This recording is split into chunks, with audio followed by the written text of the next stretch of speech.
Hello students, मैं आपका आपके YouTube channel maths by Neeraj Kukreja sir में स्वागत करता हूं।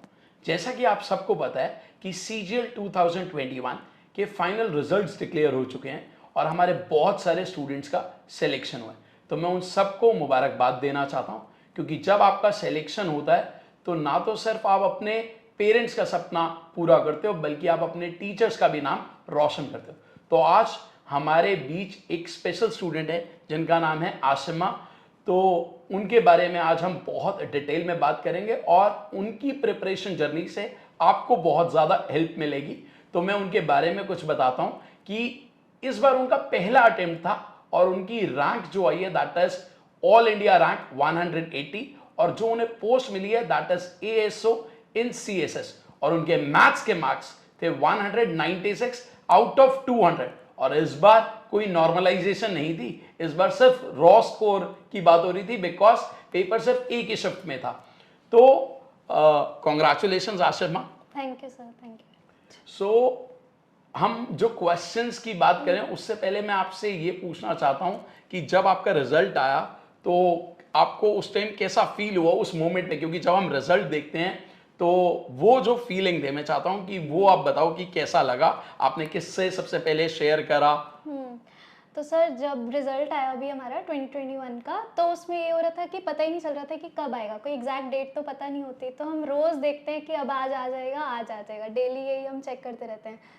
तो एकदम से मैंने ऐसे ही टेलीग्राम ओपन कर लिया था, तो रैंडमली मेरे को दिख गया रिजल्ट कि मेरा ये 2021 का रिजल्ट। तो मैंने फटाफट से लिस्ट देखी, बट इस बार क्या हुआ था कि थर्ड लिस्ट अलग लिस्ट आई है, तो लिस्ट 4 में मेरा नेम था। बट मैंने जैसे ही एकदम प्रेशर में वो चेक करने के लिए, तो मैंने 2-3 भी देख रही थी मैं, तो नेम नहीं आ रहा था। तो मैंने फिर मुझे याद है कि हाँ लिस्ट 4 में होगा, तो मेरा लिस्ट 4 में फाइनली नेम मुझे मिल गया। तो मैंने अपना रोल नंबर देख लिया, रैंक देख ली, पोस्ट देख लिया। तो मेरे को बहुत अलग ही फीलिंग होती है, क्योंकि जब एक बार हो जाता है सिलेक्शन, ऐसे आपको पता होता है इवन दो कि एक्सपेक्टेड रैंक ये है, बट देख लेते हैं ना जब अपना नेम, रोल नंबर, पोस्ट सब कुछ, तो अलग अमेजिंग फीलिंग थी सर बहुत। और मैं बहुत एक्साइटेड हो गई थी देख के, जब मैंने अपना रैंक देखी थी। तो मैंने अपने पेरेंट्स को कॉल किया, because I was living alone. तो मैंने फटाफट अपने पेरेंट्स को कॉल किया और बताया, और उन्होंने फिर कॉन्ग्रेचुलेट किया।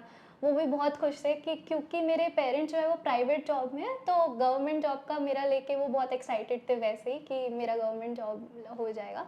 तो इसलिए तो वो बहुत एक्साइटेड हो गया। तो अब बात करते हैं आशिमा की आपका एजुकेशनल बैकग्राउंड क्या है और आपका मीडियम क्या था प्रिपरेशन का, ठीक है, कैसे कैसे आपने अपनी वो जर्नी करी, वो फ्रॉम स्कूलिंग टू ग्रेजुएशन, और क्या आपका रहा। तो बेसिकली आप हमारे स्टूडेंट्स को ये बताएं कि आपका एजुकेशनल बैकग्राउंड क्या है। तो सर मेरा होम टाउन रोहतक है, हरियाणा में। तो वहीं से मैंने 12th तक का स्कूलिंग मेरा वहीं तक था, रोहतक से। और उसके बाद मैंने BSc केमिस्ट्री ऑनर्स किया था रामजिस कॉलेज से, DU से किया था। उसके बाद मैंने पोस्ट ग्रेजुएट डिप्लोमा किया मास कम्युनिकेशन में, जो कि बहुत ही डिफरेंट था फ्रॉम केमिस्ट्री ऑनर्स। तो वहाँ पे मैंने स्विच किया था बिल्कुल अलग ही फील्ड में जाके, तो मेरा मीडिया में हो गया था। फिर उसके बाद मैंने 3 इयर्स के अराउंड मीडिया सेक्टर में ही जॉब किया है, media as a media planner. तो उसके बाद मैंने इवेंचुअली डिसाइड किया कि मुझे ये भी स्विच करना पड़ेगा मीडिया से भी। तो फिर मैंने ये SSC का एग्ज़ाम सोचा था क्रैक करने के लिए। तो बेसिकली पहले स्कूलिंग, देन केमिस्ट्री, और then mass communication, and then SSC। तो मैं ये पूछना चाहता हूँ कि ये आपने कब डिसाइड करा कि मुझे SSC की प्रिपरेशन करनी है, बिकॉज आपका chemistry honours, then mass communication, media में जॉब, और फिर SSC, और वो भी गवर्नमेंट जॉब, जबकि आपके पेरेंट्स प्राइवेट जॉब में थे। तो ये इतना बड़ा स्विच और ये चेंज कैसे डिसाइड करा आपने? सर मेनली क्या था, जो मेरा मीडिया का जो जॉब था उसमें थोड़ा सा ये एक तो प्रॉब्लम मेरे को जो लग रहा था, वर्क लाइफ बैलेंस का लग रहा था। क्योंकि वहाँ पे इतना थोड़ा प्रेशर भी ज़्यादा रहता है, क्योंकि वो ऐसा इंडस्ट्री ऐसा है, मीडिया इंडस्ट्री। तो वहाँ पे थोड़ा सा प्रेशर ज़्यादा रहता है। तो और प्लस एक स्टेबिलिटी होती है सर, गवर्नमेंट जॉब सबको पता है कि स्टेबल है। तो एक ही होता है कि ठीक है यार, एक बार कर लिया, एक बार तो प्रेशर आएगा क्रैक करने में तो एग्ज़ाम, बट उसके बाद आप स्टेबिलिटी मिल जाती है आपको पूरी लाइफ के लिए, आपका परमानेंट जॉब है बेसिकली। तो एक तो ये पॉइंट था। और वही है कि इसमें ये रहता है कि स्ट्रेस नहीं रहता है इतना, तो मेनली यही था। सो बेसिकली जब गवर्नमेंट जॉब की हम बात करते हैं तो ये बोला जा रहा है कि एक बार तो एफर्ट है, बट एक बार एफर्ट मार लोगे ना तो आगे की लाइफ थोड़ी सी सेट हो जाती है, मतलब वो स्टेबिलिटी आ जाती है, जॉब वगैरह स्विच करना नहीं पड़ता, और कहीं ना कहीं government jobs are more stable than private jobs. ठीक है, अब बात करते हैं कि जब आपने ये डिसाइड कर लिया कि मुझे एसएससी की तैयारी करनी है, तो आपने ये कैसे डिसाइड करा कि मेरे को ऑफलाइन कोचिंग करनी है या ऑनलाइन कोचिंग करनी है?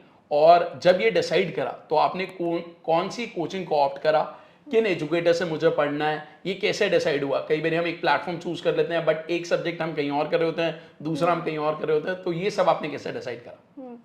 सर एक्चुअली 2021 में भी थोड़ा बहुत कोविड का चल रहा था, उस टाइम भी केसेस आ रहे थे, कम थे बट आ रहे थे उस टाइम भी।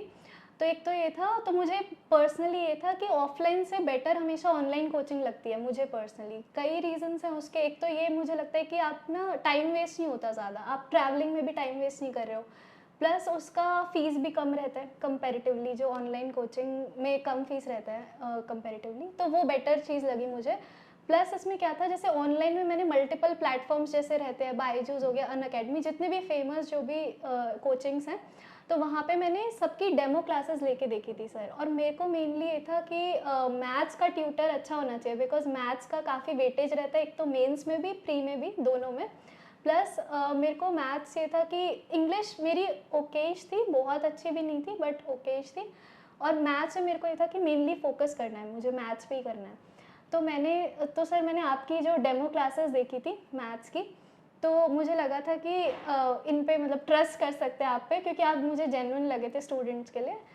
तो और आपने फर्स्ट डे में जो बेसिक करवाया था परसेंटेज चैप्टर का, वो मुझे अच्छा लगा था। मुझे लगा था कि ऐसे इसी पेस पे भी हो जाएगा सिलेबस, कंप्लीट भी जल्दी हो जाएगा सिलेबस। तो मैंने डेमो क्लासेस अलग अलग प्लेटफॉर्म्स की चेक करी थी, फिर मुझे सर का बेस्ट लगी थी क्लास, तो मैंने वो ले ली थी। तो मतलब आपको मैथ्स का ट्यूटर सही मिल गया था? हाँ, मैथ्स का ट्यूटर का तो हो गया था मेरा। ठीक है, अब बात करते हैं कि जो क्लासेस होती थी वो तो आप क्लासेस अटेंड करते होगे जितनी भी ड्यूरेशंस की होती होंगी, बट उसके अलावा आप पूरे दिन में कितने घंटे सेल्फ स्टडी को देते थे? Because self study is very important. जब आप प्रिपरेशन करते हो किसी भी कॉम्पिटेटिव एग्जाम की, तो self study is very important. तो आप कितना टाइम एक दिन में अपना पढ़ाई पे इन्वेस्ट करते थे?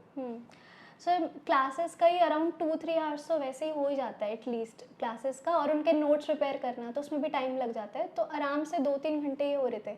बट उसके अलावा मेरा जो पर्सनल टाइम रहता था सेल्फ स्टडी का टाइम, उसमें भी मैंने अराउंड 2-3-4 घंटे, अलग अलग डिपेंड करता है डे पे। तो मेरा ये रहता था कि पढ़ना डेली है, चाहे कम पढूं, किसी दिन कम पढ़ा, किसी दिन ज़्यादा पढ़ा, किसी दिन 8-10 घंटे भी पढ़ा है, पर किसी दिन 4 ही घंटे पढ़ा है।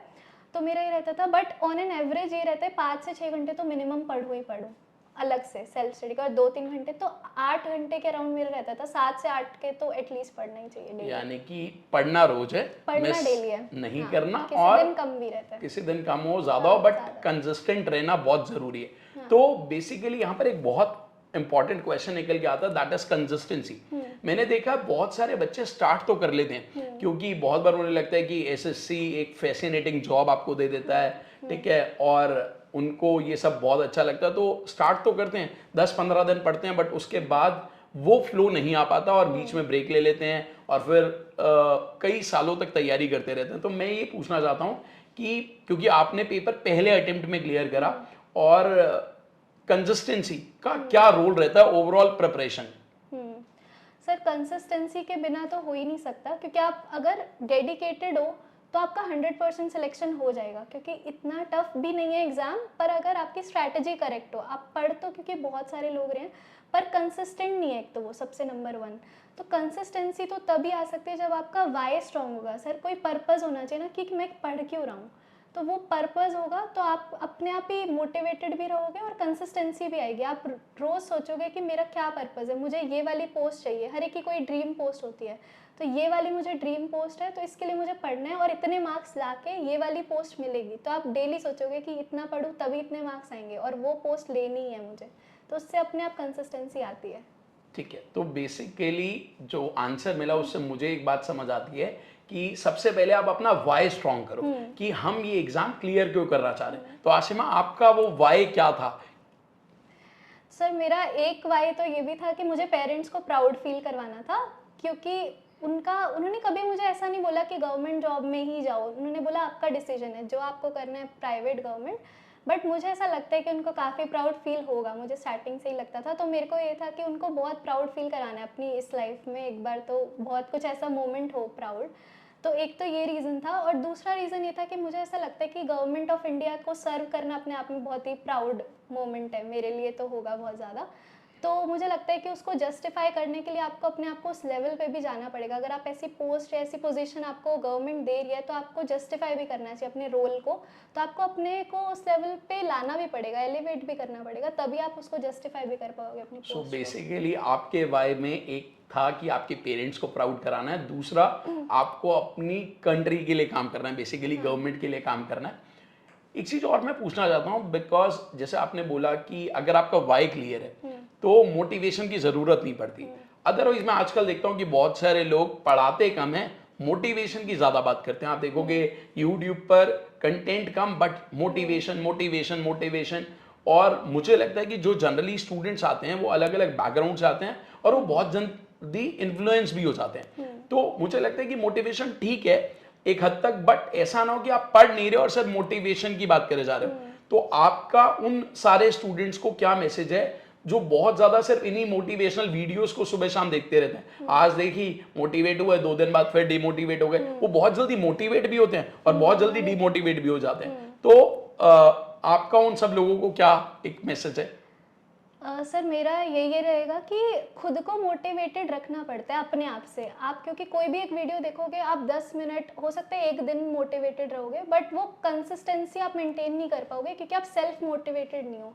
और सेल्फ मोटिवेटेड मेरा तो जो तरीका था, मेरा ये था कि मैं अपने कबर्ड जहाँ पे प्रिपरेशन चल रही है मेरी, उस पर मैं लगा के रख लूँ कि मुझे क्या बनना है। तो मैं अपना लिख के रख लेती थी कि मुझे ये पोस्ट मिल जाएगी वेरी सून इसी बैच में, CGL 2021, क्योंकि मेरा हमेशा था 21 ही क्रैक करना है, 22 23 पे नहीं जाना है। तो मैंने खुद ही लिख के रख रखा था कि CGL 2021। उससे मेरे को हमेशा रहता था कि इसी बैच में क्लियर करना है, अगले 2-3 बैचेस में नहीं जाना है मुझे पर्सनली। तो मेरा ये रहता था कि खुद ही को मोटिवेटेड रखो। वाई स्ट्रांग रहेगा तो मोटिवेटेड रहोगे, वाई अपने आप स्ट्रांग करना पड़ता है। ठीक है, तो बेसिकली अगर आपका वाई क्लियर है तो मोटिवेशन की जरूरत नहीं, आप सेल्फ मोटिवेटेड रहते हो। और एक पॉइंट मुझे यहाँ पर बहुत अच्छा लगा कि लिख लो, बिकॉज वेन यू राइट ना, तो ऐसा लगता है कि खुद को एक रेस्पॉन्सिबिलिटी दे रखी है कि मुझे ऐसा करना है। ठीक है, अब बात करते हैं कि जैसे मैंने आपको बोला कि बहुत सारे लोग आजकल अपने आप को ना कंसिस्टेंट इसलिए भी नहीं रख पाते बिकॉज बहुत सारी डिस्ट्रैक्शंस है। ठीक है, आइदर यू कैन से कि इंटरनेट या सोशल मीडिया बहुत ज्यादा हो गया है, तो कहीं ना कहीं ये डिस्ट्रैक्शन है। और भी अलग अलग तरह की डिस्ट्रैक्शन हो जाती है when we compare ourself to others. तो आप क्या मैसेज उन लोगों को देना चाहोगे कि वो कैसे अपने आप को दूर करें इस डिजिटल डिस्ट्रैक्शन से? बिकॉज आप पढ़ने के लिए फोन का यूज करो, that is okay, but digital distraction हो, यानी कि बहुत ज्यादा टाइम मैं फेसबुक पे ना लगाऊं या बहुत ज्यादा टाइम मैं रील्स पे ना स्पेंड करूं, तो इसके लिए आप उन्हें क्या सजेशन देना चाहोगे? तो सर ये तो ऑलमोस्ट सबकी प्रॉब्लम है, मेरी भी थी, बट सबकी होती है ये प्रॉब्लम। तो मेरा ऐसा है कि आपको उसके लिए भी एक डेडिकेटेड टाइम होना चाहिए। जैसे अगर आपको ये सब कुछ भी चलाना है, कोई भी सोशल मीडिया ऐप है, कुछ भी है, तो उसके लिए टाइम डिवोट कर दो, उसके लिए भी डिवोट कर दो कि भाई 1 से 2 घंटा अगर मुझे देना है, मान लो 1 घंटा रखा हुआ है, तो डे में वो 1 घंटा सुबह का नहीं होना चाहिए कि सुबह ही उठते ही मैं पहले फेसबुक और इंस्टाग्राम चला लूँ, ऐसा नहीं है। सुबह पहले आपका ये होना चाहिए कि आज के टारगेट्स क्या हैं, मेरे आज का कोई टारगेट होगा, तो मेरा हर सब्जेक्ट वाइज जैसे मैंने टारगेट्स लिख लिए कि मैथ्स में ये करना है, जीके, जो भी सब्जेक्ट वाइज टारगेट्स हैं आपके, उसको अचीव करने के बाद वो 1 घंटा तब आएगा, वो जो 1 घंटा सोशल मीडिया वाला 1 घंटा है। तो मेरा पर्सनली ये रहता था। और अगर आपको ब्रेक लेते भी रहना चाहिए सर। एकदम अगर हम 8 घंटे पढ़ेंगे तो बहुत प्रेशर हो जाता है खुद पे भी, और आपको लगेगा कि क्या क्यों पढ़ रहे हैं इतना ज़्यादा। तो प्रेशर लेके पढ़ने से तो वैसे भी नहीं होता सिलेक्शन, तो प्रेशर नहीं लेना है, हर 1-2 घंटे में ब्रेक ले सकते हैं, पर वो ब्रेक का जो टाइम है वो कम रखना होता है कि अगर आप ऐसा नहीं कर सकते ना 2 घंटे पढ़ के 10 घंटे का ब्रेक हो रहा है, वो नहीं हो सकता। तो बेसिकली एक पॉइंट ये बोला जा रहा है कि आप जब सुबह उठते हो तो आप अपने कुछ प्लान बनाते हो कि मुझे ऐसे ऐसे पढ़ना है, टेक ब्रेक्स, अब जो आपको अच्छा लगे आप वो करो। जैसे जनरली मैं कभी अपनी पढ़ाई करता हूँ तो मैं बेसिकली क्या करता हूँ, मुझे अच्छा लगता है कि बीच में रैप सॉन्ग सुनना है तो मैं रैप सॉन्ग सुन लेता हूँ, चाहे वो 5 मिनट का होता है, बट मुझे लगता है कि मुझे कुछ कॉमेडी वाला पार्ट देखना है तो मैं वो देख लेता हूँ। सो वो क्या होता है कि आपको वो रिलैक्स वाला पार्ट भी हो गया और आपका टारगेट भी पूरा होता जा रहा है। तो ये बहुत सही पॉइंट है कि ऐसा नहीं है कि हमें 14-14 घंटे स्ट्रैटेजी बनानी है कि 14 घंटे पढ़ना। कई लोग कहते हैं हम 14 घंटे लगातार पढ़ते थे, हम 3 बजे से लेकर 6 बजे तक पढ़ रहे हैं या 5 बजे से लेकर 8 बजे तक पढ़ रहे हैं। तो इतना पढ़ने की जरूरत नहीं है, जो आप अपने हिसाब से जो बेस्ट सुटेबिलिटी है वैसे प्लान करो। तो सर इसमें जैसे होता है ना कि आप रिव्यू लो, अपना खुद का रिव्यू, परफॉर्मेंस का भी। जैसे आपने वीकली कुछ टारगेट्स रखे हुए हैं, जैसे मैं क्या करती थी, कैलेंडर ब्लॉक कर दिया पूरा। तो हर एक सब्जेक्ट वाइज भी कैलेंडर ब्लॉक रहता था कि जीके में ये करना है, ये करना है। तो हर वीक में भी मैं देख रही हूँ कि कुछ वो किया भी है कि नहीं है। तो वो वीकली भी देख रहे हैं और मंथली भी देख रहे हैं। उससे क्या रहता है, आप खुद ही ट्रैक करोगे, आपको लगेगा मैंने तो कुछ अचीव नहीं किया है, तो आप अपने आप कम चलाओगे सोशल मीडिया, क्योंकि आपको लगेगा कि मेरा टारगेट तो कुछ भी कंप्लीट नहीं हुआ है। तो खुद से हो जाता है। तो सेल्फ एनालिसिस बहुत इंपॉर्टेंट है। जैसे आप पेपर की एनालिसिस करते हो ना, तो self analysis is also very important. अब बात करते हैं आशिमा मैथ्स की, क्योंकि आपका मैथ्स का स्कोर है 196 और इस बार सिंगल शिफ्ट थी तो आपने बहुत ही अच्छा परफॉर्म करा है मैथ सेक्शन में। तो मैं ये जानना चाहता हूँ कि what was your strategy for maths, आपने क्या क्या चीज़ों पे फोकस करा और आपके अकॉर्डिंग कॉन्सेप्ट ज़्यादा इंपॉर्टेंट है या शॉर्टकट ज़्यादा इंपॉर्टेंट है? क्योंकि बच्चे मुझे बहुत बार बोलते हैं कि सर शॉर्टकट्स बताओ, शॉर्टकट्स बताओ। तो मैं आपसे जानना चाहता हूँ कि अगर इस लेवल के स्कोर को किसी को टच करना है तो व्हाट शुड बी हिज और हर स्ट्रैटेजी? सर सबसे पहले तो मेरा ये रहेगा कि मल्टीपल टीचर्स को फॉलो ना करें, स्पेशली फॉर मैथ्स, क्योंकि वहाँ पे कॉन्सेप्ट्स में कंफ्यूजन हो जाता है या फिर फॉर्मूले में, आइडेंटिटीज़ में, सबका तरीका भी अलग होता है पढ़ाने का। तो एक ही टीचर को फुली ट्रस्ट कर रहे हैं और उसी का ही सारे क्लास नोट्स को मल्टीपल टाइम्स रिवाइज कर रहे हैं। जैसे हर एक कोई भी एक चैप्टर है, फॉर एग्जाम्पल परसेंटेज है हमारा जैसे फर्स्ट चैप्टर, तो उसी के जितने भी कॉन्सेप्ट्स हैं, सारा कॉन्सेप्ट आपके दिमाग में ही होने चाहिए कि मेरा ये वाला कॉन्सेप्ट ऐसे होगा, ऐसे होगा। तो आप रिवाइज कर रहे हैं, आप पूरा मैथ्स का रजिस्टर तो आप दिमाग में रिवाइज कर सकते हैं कि ये कॉन्सेप्ट में ये करना है, ये कॉन्सेप्ट में ये करना है। तो आपका पूरा चैप्टर रिवाइज हो सकता है आधे आधे घंटे में, अगर आपको ऐसा वाला तरीका मिल जाए कि मल्टीपल टाइम्स रिविजन करके वो आ जाता है कि आपको याद सा होने लग जाएगा। तो आपको कॉन्सेप्ट्स याद हो गए कि ये वाला है, जो आप जैसे पढ़ाते हो डिसऑनेस्ट सेल्समैन की वीडियो मैंने देखी थी, तो कोई भी ऐसा टॉपिक है तो आपको याद हो जाएगा कि ये है, तो आप मल्टीपल टाइम्स रिवीजन कर सकते हैं उसका बहुत इजीली। और फिर मेरा ये रहता है कि प्रीवियस ईयर पे फोकस करना चाहिए, प्रीवियस ईयर क्वेश्चंस पे ही। अगर अब कुछ बच्चे कर रहे हैं जैसे कैट लेवल की बुक्स को फॉलो कर रहे हैं, बट उतना नीड ही नहीं है, क्योंकि एसएससी का जो लेवल है वो ही आता है हमेशा, और पैटर्न तो चेंज हो गया है, बट जो क्वेश्चंस का लेवल है वो अभी भी वही है ऑलमोस्ट। बहुत मॉडरेट ही आते हैं, बहुत टफ नहीं आते हैं। तो उतना ही रेलिवेंट कंटेंट फॉलो करना चाहिए मैथ्स में तो। और स्पेशली मैथ्स में सिली मिस्टेक्स बहुत हो जाती हैं, क्योंकि जैसे सर +1 -1 प्लस माइनस में ही हो जाता है मेरा, तो बहुत बार हो जाता था पहले। तो वो चीज़ है कि आप उसको अवॉइड करना है, सिली मिस्टेक्स को। तो उसके लिए भी वो कर सकते हैं मॉक टेस्ट, जैसे मैथ्स का मॉक टेस्ट के लिए स्पेशली, कि उसमें जो भी मिस्टेक्स हो रही है उसका रजिस्टर बना लिया और उसमें उसको आप चेक कर रहे हैं कि आप मिस्टेक ये वाली हुई है तो नेक्स्ट टाइम में ना करूँ। तो सिली मिस्टेक्स को अवॉइड करना बहुत मेन चीज़ है। सो बेसिकली आपने ये बोला कि मल्टीपल टीचर्स को मत फॉलो करो जस्ट बिकॉज, क्योंकि हर टीचर की अपनी अप्रोच है। Maybe all teachers are good but approaches different है। तो क्या होता है कि आपको कंफ्यूजन होगी कि मुझे कौन सी अप्रोच पे काम करना है। तो एक ही सोर्स फॉलो करो, एक ही टीचर को फॉलो करो और उनकी प्रैक्टिस ज्यादा करो, ज्यादा से ज्यादा प्रैक्टिस करो, ठीक है। सर इसमें एक पॉइंट ऐड करना चाहूँगी कि आपने जो पूछा था ना कि बेसिक रखें या शॉर्टकट वाली चीज़, तो मेरा ये रहेगा, जैसे आप हमेशा ही बोलते हो कि बेसिक से करोगे तो याद रहेगा, और मेरे साथ एग्जैक्टली यही हुआ था कि मेंस के टाइम पे एग्ज़ाम हॉल के अंदर इतना प्रेशर हो गया था क्रिएट कि कुछ याद सा ही नहीं आ रहा था कि एग्जैक्टली कौन से शॉर्टकट्स थे, क्या पढ़ा था। तो फिर वही हुआ कि बेसिक से, जो मेरे को बेसिक, बिल्कुल बेसिक से मेरे को जो आता था, आपने जो बता रखे थे अलग अलग अप्रोचेस, उसमें जो सबसे बेसिक थी वो मुझे याद आ रही थी। बट मैंने बेसिक से करके भी 1.5 आवर्स में मोर और लेस पेपर हो गया था। तो बेसिक से ऐसा नहीं है कि टाइम लगता है, ये बहुत लोग कहते हैं कि बेसिक से बहुत ज़्यादा टाइम लग जाएगा तो 2 घंटे में होगा नहीं, ऐसा नहीं है। मैंने तो 1.5 आवर्स में ऑलमोस्ट हो गया था, और मैंने जो 3-4 क्वेश्चंस बचे थे वो लास्ट के हाफ आवर में मैंने उसको कंप्लीट कर लिया। ठीक है, तो अब बात करते हैं इंग्लिश की, क्योंकि इंग्लिश की भी वेटेज वही थी जो मैथ्स की वेटेज थी। तो सबसे पहले तो मैं ये जानना चाहूँगा कि आपका इंग्लिश का स्कोर क्या था? सर प्री में तो 50 आउट ऑफ 50 ही था और मेंस में 182.5 था आउट ऑफ 200। ठीक है, और मैथ्स में कितना स्कोर था प्री में? मैथ्स में प्री में 48 आउट ऑफ 50 और मेंस में 196। 196। ठीक है, तो इंग्लिश में जनरली अगर मैं क्लासिफाई करूं तो 3 मेजर पार्ट हैं, one is grammar, one is vocabulary and one is comprehension. तो आपने इन तीनों सेक्शन को कैसे पढ़ा और क्या क्या सोर्सेस फॉलो करे? सर सबसे पहले ग्रामर के लिए तो ग्रामर के रूल्स होते हैं जो बेसिक जो हमारा सिलेबस है पूरा, उसको तो मैंने जो आयुषी मैम के नोट्स रहते हैं, क्लास नोट्स, सब चीज़ों के सब सब्जेक्ट्स के क्लास नोट्स पे ही फोकस करा मैंने। तो आयुषी मैम के क्लास नोट्स हो गए या जो रानी मैम पढ़ाते हैं उनके ग्रामर के रूल्स हैं वो 21 या जितने भी बताते हैं वो ऑलमोस्ट उतने रानी मैम के जो नोट्स हैं उनको फॉलो किया। उनकी PDF भी थी और उनकी यूट्यूब पे वीडियोस भी थी ग्रामर रूल्स की, तो खाली मैंने वो फॉलो किया था।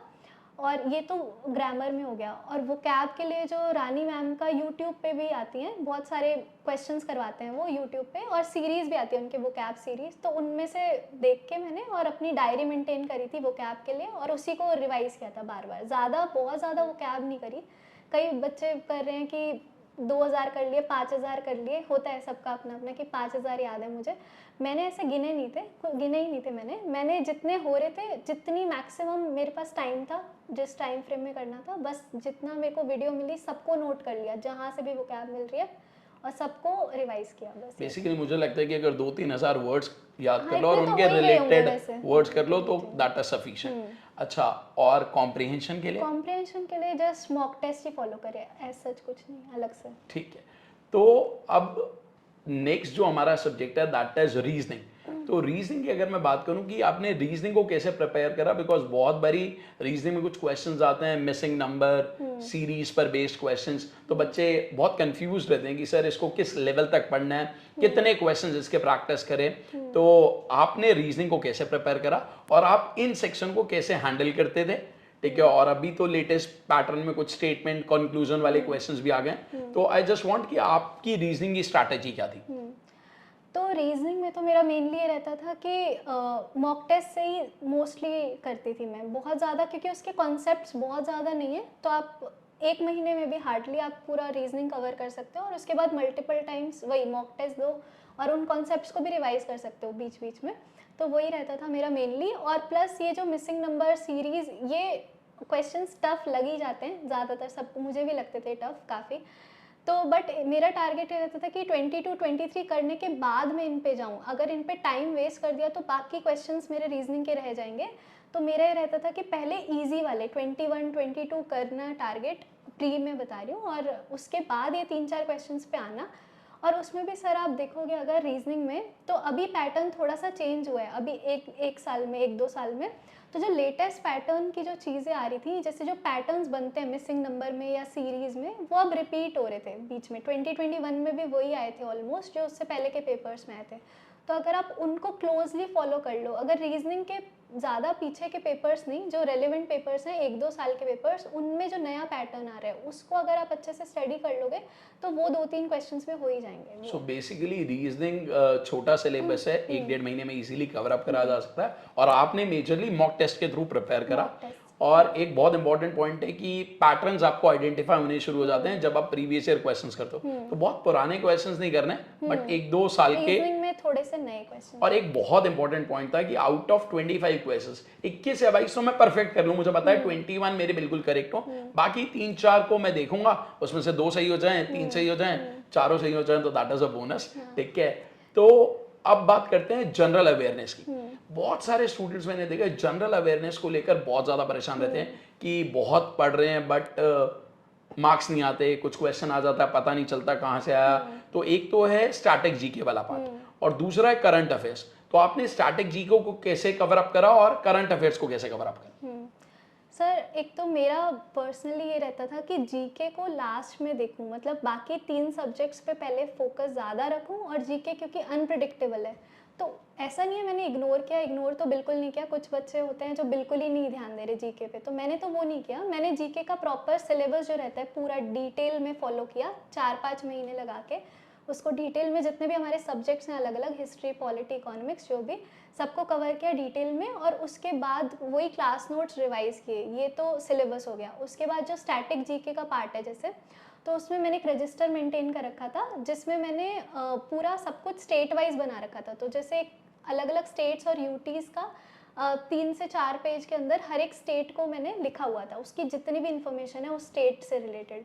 तो ऐसे करके मैंने पूरा एक रजिस्टर मेंटेन किया होता है, जो बहुत ईजी रहता है अगर आपको याद करना हो। जैसे नेशनल पार्क्स में बहुत प्रॉब्लम आती है, टेम्पल्स नहीं याद होते, कुछ भी प्रॉब्लम है आपको, तो आप ऐसे मेंटेन कर सकते हैं, तो बहुत ईजिली आपको याद हो जाता है स्टेट वाइज करने से। और करंट अफेयर्स के लिए तो सर मैंने एक्चुअली क्या होता है, कुछ लोग डेली भी करते हैं करंट अफेयर्स, कुछ वीकली मंथली करते हैं, बट मैंने सोचा कि वीकली में भी टाइम वेस्ट हो रहा है इवन, तो मैंने फिर मंथली करंट अफेयर्स करे थे। लास्ट 1 ईयर सही रहते हैं ज़्यादा। तो करंट अफेयर्स के लिए आपने मैगजीन का यूज़ करा या कैसे? हाँ, मेरे को एक्चुअली पीडीएफ्स आती है ना सर, आपको मिल भी जाती है, टेलीग्राम पे कोई ना कोई शेयर ही कर देता है, तो उन पीडीएफ जो कैप्सूल आते हैं बेसिकली, जो मंथली रहते हैं और पूरे ईयर का आ जाता है उसमें, तो ठीक पूरे है। ईयर के तो बेसिकली आपने एक तो अपना रजिस्टर मेंटेन करा जहां पर आपने पूरे रजिस्टर को स्टेट वाइज डिवाइड कर दिया, जिससे कि आप रिलेट आसानी से कर पाओ और आपको याद रह पाए। तो ये थी आपकी पूरी जीएस की स्ट्रैटेजी, जनरल अवेयरनेस। अब मैं आपसे ये पूछना चाहता हूँ कि what is the role of your family, ठीक है, इन योर सिलेक्शन? बिकॉज जैसे आपने बोला कि पेरेंट्स प्राइवेट जॉब में थे बट उन्होंने आपको सपोर्ट करा फॉर गवर्नमेंट जॉब, एंड आपने एसएससी के लिए प्रिपेयर करा, finally you have cleared the exam also. तो what was the role of your family in the entire preparation? Sir मेरे पेरेंट्स ने और मेरे ब्रदर ने भी बहुत सपोर्ट किया मुझे फ्रॉम डे वन। मतलब ये डिसीजन लेने में फर्स्ट ऑफ ऑल कि मीडिया से स्विच करना है मुझे, एक नए फील्ड में जाना है, और जिसमें सबको पता है कि टाइम लगेगा, 1 डेढ़ 2 साल भी लग जाते हैं एसएससी का प्रोसेस, क्योंकि पहले बहुत स्लो था, अभी थोड़ा सा फास्ट हुआ है, बट स्टिल पहले से पता था कि बहुत टाइम लगने वाला है। तो ये डिसीजन लेने में भी सबसे पहले सपोर्ट करने वाली चीज़ थी, क्योंकि बहुत लोग इनफैक्ट मुझे बोल रहे थे कि क्यों ही लिया ये डिसीजन। मेरी फैमिली के अलावा बहुत लोग ऐसे बोल रहे थे कि क्यों ही लिया ये डिसीजन, क्योंकि मीडिया ठीक चल रहा है, सही चल रहा है, और चेंज क्यों ही लेना है, क्योंकि मोस्टली लोग का रहता है सेम ही चलने दो बट जो अब चल रहा वही है। लोग आपको बोलेंगे कि सही डिसीजन लिया, ठीक है। हाँ, तो वो मैंने सबसे पहले तो उसमें उन्होंने सपोर्ट किया कि जो भी डिसीजन है उसमें वो फुल सपोर्ट रहता है उनका, जो भी मैंने लिया डिसीजन। और उसके बाद फिर फाइनली पूरी जर्नी में भी, क्योंकि कई बार सर ऐसा होता है कि मॉक टेस्ट में मार्क्स कम आ रहे हैं, या फिर आपको जितना लग रहा था सिलेबस इतना टारगेट्स अचीव कर लोगे, आप कर ही नहीं पा रहे हो, 2 वीक से लगातार हो गया, 3 वीक हो गया, आप कर नहीं पा रहे हो उतना टारगेट्स अचीव, तो आपको थोड़ा सा डीमोटिवेटेड फील होगा या आप लो फील कर रहे हो। तो पेरेंट्स का सपोर्ट बहुत ज़रूरी होता है ऐसे मोमेंट्स में जब आप लो फील कर रहे होते हो। बट मैं ये ज़रूर बोलूँगी, अगर जो बच्चे अकेले भी रह रहे हैं, क्योंकि बहुत सारे लोग तो घर पे नहीं भी रह रहे सर, अलग प्रिपरेशन कर रहे हैं, तो उनके लिए तो बहुत इंपॉर्टेंट है और भी ज़्यादा सेल्फ मोटिवेटेड रहना, क्योंकि वो ज़्यादा डिपेंडेंट नहीं रह सकते, क्योंकि वो पेरेंट्स घर से दूर रहते हैं, तो उनके लिए तो और भी ज़रूरी है अपना वाई स्ट्रॉन्ग करके और सेल्फ मोटिवेटेड रहना, तो वो बहुत इंपॉर्टेंट है। पर मेरी जर्नी में तो बहुत सपोर्ट रहा है, इवन डिसीजन में भी और थ्रू आउट द जर्नी भी। So basically when you are feeling low, मुझे लगता है कि आप अपने क्लोज वन से डिस्कशन कर सकते हो, whether your friend is there या पेरेंट्स हैं। मुझे तो लगता है कि आप पेरेंट्स से बात करो, उन्हें बताओ, तो वो भी बात को समझेंगे और ज़्यादा अच्छे रिजल्ट्स आप ला सकते हो, ठीक है। तो अब मेरे को एक चीज़ और पूछनी है कि व्हाट आर योर प्लान्स? मतलब होता है ना कि जैसे तैयारी करी और आप, तो मेरे को लगता है कि आपसे मुझे एक बहुत पॉइंट सीखने को मिल रहा है कि एक पॉइंट से दूसरे पॉइंट पे आप जो स्विच करते हो, ठीक है, and then you are excelling also in that part, so that is very good. तो व्हाट आर योर प्लान्स? भाई ये जो 6-7 महीने एफर्ट मारे और फाइनली हमने सिलेक्शन लिया, तो थोड़ा रिलैक्स्ड हो जाते हैं कि हाँ अपना जो एफर्ट था उसका रिजल्ट आया, और अब अगले कुछ महीने क्या प्लान्स हैं आपके, कि क्या सोच रहे हो? सर सबसे पहले तो अभी तो सेलिब्रेशन ही चल रहा है सर, क्योंकि पार्टी ही देनी होती है सब लोगों को, बहुत फ्रेंड्स को, फैमिली में भी सेलिब्रेशन है, तो अभी तो थोड़ा टाइम यही चलेगा, शायद 5-10 दिन और चलेगा। और उसके बाद थोड़ा ये हो जाएगा कि एक तो ज्वाइनिंग की जो फॉर्मेलिटीज़ हैं वो तो है ही, प्लस ये रहेगा कि अब क्योंकि मैंने बताया था सर कि वर्क लाइफ बैलेंस की जो मैंने बात करी थी, कि अब टाइम मिलेगा मुझे थोड़ा अपने पर्सनल चीज़ों के लिए भी, तो मैं हॉबीज़ जो भी हैं उनको परस्यू करने के लिए भी टाइम मिलेगा। तो वही सब है, जो भी मेरे इंटरेस्ट हैं अलग अलग, किसी में भी, जैसे ग्राफिक डिज़ाइनिंग है, और भी बहुत सारे इंटरेस्ट है, डांसिंग या कोई भी मेरा पर्सनल जो पैशंस हैं उनको फॉलो करने का भी टाइम मिलेगा, तो वो है सर। एक चीज़ और मैं आपसे पूछना चाहूँगा, बिकॉज आप रोहतक से हो, हरियाणा से हो, और बहुत बार ऐसा होता है कि कुछ जगह गर्ल चाइल्ड को उतना प्रमोट नहीं करा जाता फॉर एजुकेशन, कि स्कूलिंग हो गई दैट इज़ ओके, अगर ग्रेजुएशन कर ली तो बहुत है, और आगे कॉम्पिटिटिव एग्जाम के लिए। तो जैसे आपका सिलेक्शन हुआ, बिकॉज आप लोग उन सबको बहुत मोटिवेट करते हो, इंस्पायर करते हो कि वो भी ऐसा कुछ करें, ठीक है। तो आप क्या सजेशन देना चाहते हो उन पेरेंट्स को और उन लड़कियों को जो इस फील्ड में आना चाहती हैं या एसएससी की प्रिपरेशन करना चाहती हैं? तो सबसे पहले तो मैं वही बोलूँगी कि पेरेंट्स को सपोर्ट करना चाहिए, सबको ही करना चाहिए, पर लड़कियों को और भी ज़्यादा करना चाहिए, क्योंकि उनको फाइनेंशियली इंडिपेंडेंट बनाना बहुत ज़्यादा नीड होती है इंडिपेंडेंस की। तो ताकि अगर, क्योंकि अगर वो लड़की, सोशल स्टेटस भी उसका काफ़ी सही हो जाएगा अगर एक बार ये जॉब लग जाती है, गवर्नमेंट जॉब, तो उससे क्या होगा, पूरी फैमिली को वो सपोर्ट कर पाएगी फाइनेंशियली भी, तो उससे एक स्टेबिलिटी आती है, सोसाइटी में भी स्टेबिलिटी आती है, फैमिली में भी आती है, तो ओवरऑल हमारा बेटर बन पाएगी ना सर सोसाइटी, तो वो चीज़ है। जैसे मुझे तो लगता है कि अगर एक स्टूडेंट सेलेक्ट होता है तो वो पूरी फैमिली को ही अपना सही स्टेटस दे पाता है, स्टेबिलिटी दे पाता है, तो एक स्टूडेंट से काफ़ी सारे लोग मेरे को लगता है कि सेट हो जाते हैं कहीं ना कहीं। तो मुझे एक ये सर ये और पॉइंट है कि मुझे ऐसा लगता है कि पेरेंट्स को ये नहीं होना चाहिए कि हमारा बच्चे का तो एक बार में सिलेक्शन नहीं हो रहा तो अब इसको छुड़वा देते हैं, कुछ और कर लेते हैं, मास्टर्स कर लो, पीएचडी कर लो, कुछ भी और कर लो। बट ये हर एक का पॉसिबल नहीं है ना सर कि फर्स्ट अटेम्प्ट में हो, सीट तो लिमिटेड ही है, तो हर एक का तो फर्स्ट अटेम्प्ट में नहीं होता। तो बट जिनका नहीं होता उनको भी डीमोटिवेट होने का कोई नीड नहीं है, क्योंकि सर हर एक फर्स्ट टाइम में हो सकता है स्ट्रैटेजी सही नहीं रही हो, लक सही नहीं रहे, कुछ भी हो सकता है। तो सब पेरेंट्स को ये नहीं होना चाहिए कि फर्स्ट टाइम में ही हमारे तो बच्चे का सिलेक्शन नहीं हुआ है तो अब कुछ और कर ले, ऐसा नहीं है। सेकंड में अगर आपको स्ट्रैटेजी पता चल गई, आपको क्लियर है, अपना पाथ एकदम क्लियर है, तो आप सेकंड में कर सकते हैं और उसमें सिलेक्शन ले सकते हैं। ठीक है, तो आप हमारे स्टूडेंट्स को या जो भी इस एग्ज़ाम की तैयारी कर रहे हैं उनको क्या फाइनल टिप्स देना चाहते हो कि क्या चीज़ों पर उन्हें सबसे ज़्यादा फोकस करना चाहिए जब वो इस तरह के कॉम्पिटिटिव एग्ज़ाम की तैयारी करते हैं? सबसे पहले तो सर ये है कि पढ़ते तो देखो बहुत लोग हैं, क्योंकि बहुत लोग पढ़ रहे हैं, अब जितने फॉर्म फिल होते हैं 18-20 लाख 25 लाख, तो पढ़ तो उनमें से कम 2-3 लाख तो अच्छे से पढ़ ही रहे होते हैं एटलीस्ट, पर उन सब का भी सिलेक्शन नहीं होगा। तो सिलेक्शन होता है, पढ़ाई तो सही होनी चाहिए पर स्ट्रैटेजी बहुत सही होनी चाहिए, आपकी डायरेक्शन सही होगी तभी तो आप अपने गोल तक जा पाओगे ना। अगर डायरेक्शन ही आपका ठीक नहीं है तो कभी नहीं पहुंच सकते। तो मेरा तो ये रहता था कि पढ़ना तो है ही, जितना भी पढ़ना है, ऐसा नहीं कि 12 घंटे पढ़ना है या 14 घंटे पढ़ना है, ऐसा कुछ नहीं है, 7 से 8 घंटे ही पढ़ रहे हो, मोर देन इनफ। पर डायरेक्शन सही होनी चाहिए, स्ट्रैटेजी होनी चाहिए, आपको पता चलना चाहिए। अब आप मॉक्स में भी मिस्टेक सेम ही कर रहे हो, आपने कल वाले मॉक में भी सेम मिस्टेक करी है, आज भी सेम मिस्टेक करी है, तो फिर कुछ इम्प्रूवमेंट नहीं हो रही। तो आप इम्प्रूव करना है डे बाय डे और उसको ट्रैक करना है अपनी परफॉर्मेंस को, तब हो सकता है, क्योंकि ऐसे बहुत लोग पढ़ रहे हैं बट सबका नहीं हो पाएगा। ठीक है, तो पॉइंट बेसिकली ये डिस्कस हो रहा है कि your strategy should be good, और जब आप मॉक टेस्ट देते हो तो आपको ये देखना है कि आप कितना इंप्रूव करे हो। सपोज आप एक मॉक टेस्ट देते हो तो अगला मॉक टेस्ट देते हो तो आप कितना इंप्रूव करे हो। तो आशिमा, आपने कितने मॉक्स दिए होंगे? हाँ सर, मैंने काउंट ही नहीं किया, बट 100-150 तो दे दिए होंगे। मेरा एक ये भी रहता है कि जैसे कोई भी मॉक भी दे रहा है तो वो उस टाइम मतलब कैसे रहता है कि एग्ज़ाम हॉल का प्रेशर जो हैंडल करने का जो है ना तरीका आना चाहिए कि कैसे एग्ज़ाम हॉल में प्रेशर लेंगे। अगर मेरा टाइम वेस्ट भी हो रहा है, 2-5 मिनट वेस्ट भी हो गए, तो ऐसा नहीं है कि अब मेरा होगा नहीं सिलेक्शन, क्योंकि उसके बाद भी सिलेक्शन हो जाता है। तो प्रेशर लेने वाली जो चीज़ है वो इम्पॉर्टेंट है, क्योंकि आता बहुत लोगों को बहुत कुछ है, मेरे से बहुत ज़्यादा सर बहुत लोगों को आता है, पर एग्ज़ाम हॉल में जो रिएक्ट कर रहा है उस मोमेंट में, एक तो आपका रिएक्शन टाइम कितना है, तो वो चीज़ है कि आप कूल माइंड से अटेम्प्ट करोगे। प्रेशर लेके तो सर वैसे भी सिलेक्शन मुश्किल ही हो जाता है, प्रेशर इतना हो जाता है सिलेक्शन नहीं हो पाएगा। प्रेशर कम रख के एग्ज़ाम हॉल में कूल माइंड रख के आराम से सिलेक्शन हो सकता है। तो मैं आप सबको बोलूँगा कि ये जितना पार्ट डिस्कस करा है आप इसको अच्छे से देखना, बिकॉज ये आपकी पूरी प्रिपरेशन जर्नी में बहुत ज़्यादा आपको हेल्प करने वाला है। और I want to say thanks to you Ashima for giving time, because मैं हमेशा अपने स्टूडेंट्स को कहता हूँ कि जब आपका सिलेक्शन हो जाए तो आप औरों को ज़रूर गाइड करो, बिकॉज बहुत बार क्या होता है, यू पुट एफर्ट्स, बहुत सारे लोग एफर्ट्स डालना चाहते हैं बट उनको राइट डायरेक्शन नहीं पता। तो मैं अपने हर स्टूडेंट को बोलता हूँ कि आप आगे कुछ लोगों को ज़रूर गाइड करा करो, and this is one medium जहाँ पे हम ज़्यादा लोगों तक पहुँच सकते हैं। Thank you sir.